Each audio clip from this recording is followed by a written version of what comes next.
దీపిక. నేను 4వ తరగతి చదువుతున్నాను. అందరిలో నేను చాలా చిన్నదాన్ని, కానీ కొన్ని విషయాలు మీతో పంచుకోవాలనుకుంటున్నాను. నేను చెప్పబోయే విషయం ఎవరిని కించపరచడానికి కాదు, కేవలం ఈ సమాజంలో మార్పు తీసుకురావడానికి ఒక చిన్న ప్రయత్నం. ఒక పెళ్ళైన వ్యక్తిని నీకు భార్య అంటే ఇష్టమా, తల్లి అంటే ఇష్టమా అంటే 10 మందిలో 8 మంది భార్య ఇష్టమని అన్నారు.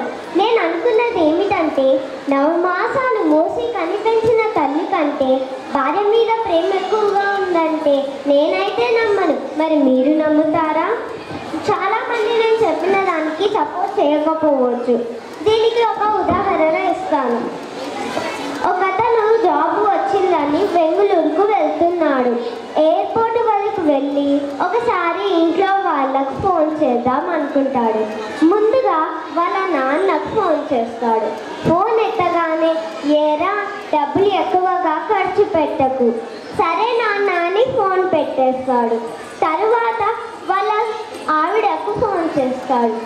ఫోన్ ఎత్తగానే, ఏవండి మీ బ్యాగులో వేరు డబ్బాలు, అలాగే 2 దుప్పట్లు పెట్టాను, వచ్చేటప్పుడు జాగ్రత్తగా తీసుకురండి. నేను దూరపోతున్న బాధ కన్నా డబ్బాల మీద ప్రేమ ఎక్కువగా ఉందనుకొని ఫోన్ పెట్టేస్తాడు.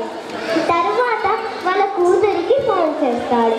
ఫోన్ ఎత్తగానే, నాన్న నాన్న వచ్చేటప్పుడు నాకు బొమ్మలు తీసుకురావా, సరే అని ఫోన్ పెట్టేస్తాడు.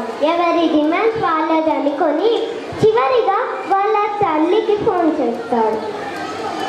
ఫోన్ ఎత్తగానే, నాయన ఏమన్నా తిన్నావా? అది విని అతని కళ్ళల్లో నుంచి నీళ్లు వచ్చేస్తాయి. తల్లి కడుపు చూస్తుంది, భార్య జేబు చూస్తుంది. ఈ సృష్టిలో కల్మషం లేని ప్రేమ అంటే అది అమ్మ ప్రేమ ఒక్కటే కావున ఇది చూసి మన పిల్లలు కూడా రేపు మనల్ని అలాగే చూసుకుంటారు. చెట్టుకు పండు బరువు కాదు, కానీ పండుకు చెట్టు.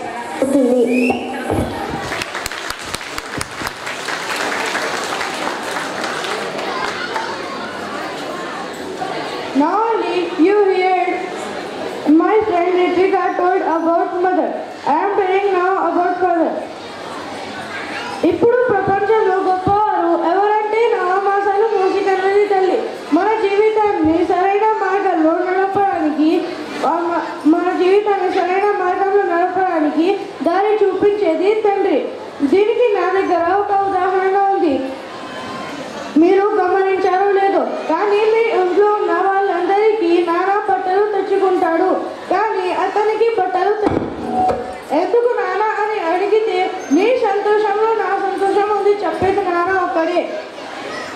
అందుకనే నేను మీ అందరికీ ఒక చిన్న మనవి చెప్పేది ఏమిటంటే, వారు లేకపోతే మనము లేము. Thank you.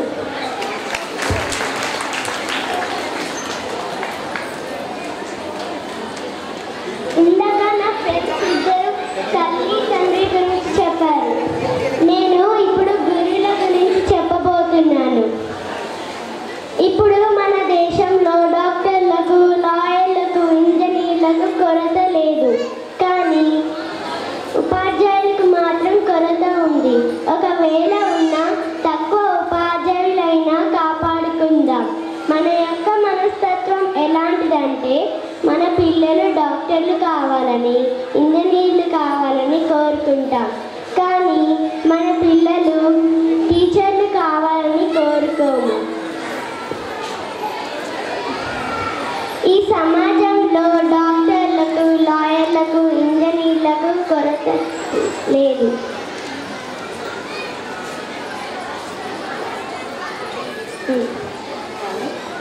కావున అలాంటి గొప్పవారైన ఉపాధ్యాయులకు ఒక చిన్న పాటను అంకితం చేస్తూ, నిచ్చెన ఉన్న చోటనే ఉన్న ఆందోళన ఎక్కించును, ఉపాధ్యాయులు ఉన్న చోటనే ఉండి విద్యార్థుల జీవితాలను మెరుగుపంచుతారు. మీకు కొన్ని సందేహాలు ఉండవచ్చు, ఉపాధ్యాయులు కొడతారా తిడతారా అని. కానీ ఉపాధ్యాయులు కొడతారు తిడతారు అంటే దాని వెనుక ఏదో ఒక బలమైన కారణం ఉంటుంది. ఇంట్లో మన పిల్లలు ఏదైనా తప్పు చేస్తే కొడతాం, తిడతాం. ఎందుకు? వారి మంచి కోసమే కదా. మరి ఉపాధ్యాయులు కూడా వారి మంచి కోసమే కదా కొట్టేది, తిట్టేది. పిల్లల్ని కని పెంచింది తల్లిదండ్రులైతే వారిలో జ్ఞానం అనే వెలుగు నింపేది ఉపాధ్యాయులు.